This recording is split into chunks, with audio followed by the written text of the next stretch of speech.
channel. Today we're going to do 3D hologram experiment. What is hologram? A hologram is a three-dimensional photograph. The photograph shows only height and width, but a hologram only shows height, width and depth.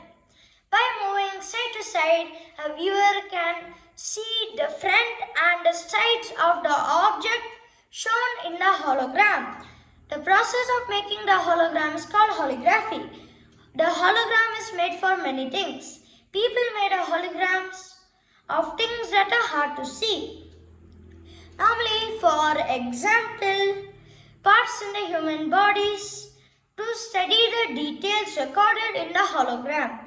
Small holograms are commonly located in credit cards, driver's license and paper money. Holograms made difficult to produce illegal copies. Come, we'll start with the experiment. Materials required for this experiment: plastic sheet, scissor, marker, scale and tape. I have made a trapezium shape. The top is 12 centimeters, the bottom is 2 centimeters, both sides are 8 centimeters and the height is 6 centimeters. I have made 4 trapezium shapes. Now I am going to cut it carefully.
Now this frustum is ready for the experiment.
Bye bye